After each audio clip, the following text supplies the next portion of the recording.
What do you want? What will having that do for you? How will you know when you have it? Where, when, and with whom would you like to have this? What is it like now not having this thing? Welcome. My name is Crystal Tottenham from Crystal Clear Coaching, and we are on day 6 of our clarifying questions for what you want to help you actually flesh out what it is that you want, instead of having an esoteric overview of I want more money and, then receiving a single dollar of change and having the universe be like, yeah, sure, there you go, you asked for more money, there's $1. It's probably likely that you wanted a little more than that, just maybe. But we need to be clear with how we frame what we want so that we know what success looks like and what it doesn't look like. We have to get over the things that we know we don't want in order to actually find the things we want. Sometimes we don't even know what we want. But yeah, just knowing what we don't want it's good information to consider, well, what's on the flip side of that? Or what are the things that I've wanted to go towards before that have lit me up that I haven't for whatever reason, whether it was an obligation or it felt like I couldn't for some reason, or you didn't feel worthy. It's noticing those things with curiosity and thinking, well, what if I was to want that? What would come up for me? And so I really encourage anyone, if you've been watching these videos or if you haven't, I encourage anyone that wants to really figure out what they want, really get clear on it so that they can actually chart the path to actually have that in their reality. I just encourage you to look at it with curiosity, because you could want something so huge that to your system it feels unsafe to say that you want that. And so you won't even allow yourself to think that you want that. So here I'm inviting you to be curious as to why that is. If there's anything that you really want, maybe it feels too ambitious, too big. You feel unworthy, undeserving, whatever, insert whatever comes up for you here. And only by being curious and being willing to look can we actually discover what sits in our way from our wildest ambitions and dreams becoming our actual reality. There's so many ways. We've decided things cannot be for us.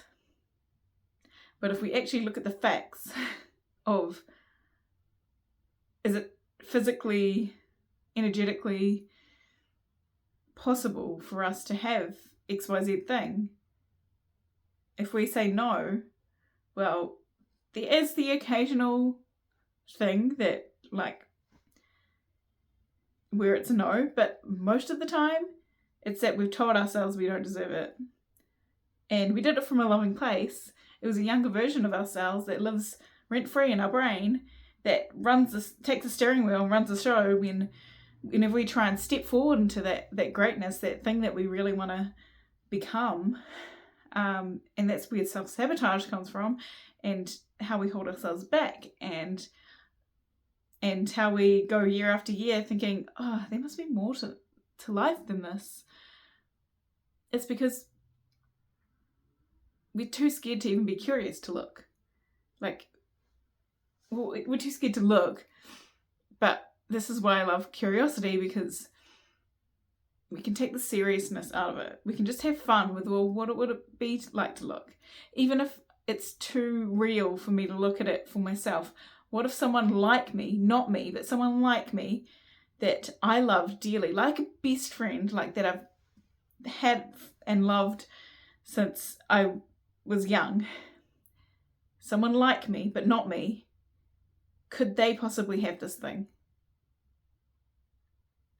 And if the answer is yes, they could, but it's a no for you, well, this is interesting feedback. This is good information to have with curiosity. And what makes you so special that you can't have that? You know? Just lovingly. But also like this, whatever younger version of ourselves, many younger versions, made up these rules and beliefs to live by, to have us show up in a certain way that maybe makes our dreams and our goals unallowable or unsafe to our system or unsafe to keep. Maybe we can have little tidbits of it, but then, oh no, got to reel it back because that's not safe. We don't know that's safe that way. So in order to love this human being that we're loving, those parts of ourselves will say, stop right there. That's too far. We don't know that's survivable, and we want you to survive because we love you so much. Even if survival is the bare minimum. It's a loving thing what our systems do. And we are capable of shifting our perspective, shifting our beliefs, but we have to be willing to look what's in the way to what we want. And this is where this wonderful question, the sixth question of this 6-question series comes in. There will be one more video though tomorrow, so we can take all the questions we've learnt and properly have asked ourselves over the past few days, and we can really tune in with a mini meditation to really feel out what it might look like to actually have what you want and how that shows up for you. And look, what we come up with here may be different to how life pans out. But if we don't even gain the courage to try to look, to look at what's in the way, do you think we're going to get there anytime soon? Or maybe at all? Probably not. So, our question number 6, our last question, is what might you lose that you value if you were to have what you want? What might you lose that you value now if you were to have what you want?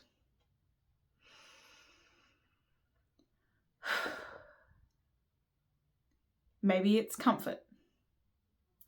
Maybe it's certain relationships that you feel won't approve, which they may actually approve, by the way, but you just feel like they won't, and so you just assume you're going to lose a friendship or a colleague or some kind of relationship dynamic because it feels like that might be unallowable. You might also have the person you thought was going to disapprove turn around and say, go you. I love that you're doing that. You're inspiring me. You actually never know. And look, sometimes there will be people that just really aren't on your team and aren't cheerleaders and selfishly just want you to do what they want you to do for their own reasons. But we get to choose when we want to listen to those people, and I hope it's not that much, to be honest. So yeah, what might you lose that you value now if you were to have this? This question really sheds a light on what's in our way, what's holding us back, what's keeping us comfortable, but often like the kind of comfort that is uncomfortable to be in. Do you know what I mean? Like, it's a survival mode comfort. Like, you know that we're getting by, we're making it work, but things could be a lot better, but it doesn't feel possible for whatever reason. So yeah, just noticing what's in the way. And if there's really not much coming up in the way, well then hopefully you're ripe and ready to go and you're just going for what you want. And so tomorrow when we do our tune and meditation, you're going to be like so pumped to feel into it and dial it up and feel up that feeling and then sit and chart like a path, like of actual like an actual action plan as to how to make it happen, how to actually have what you want in your life as soon as possible. Okay, so that was our last question. I will see you again tomorrow for our tune in, and we'll see how we go with the tune in tomorrow, because I might flesh it out a bit so that we can really go hard. And I'll see how long the video goes, because I might break it into 2 parts and do another one, just to actually create that action plan. But yeah, I hope you get what you want, my friend, and I hope you're willing to look. So I will see you then. Bye.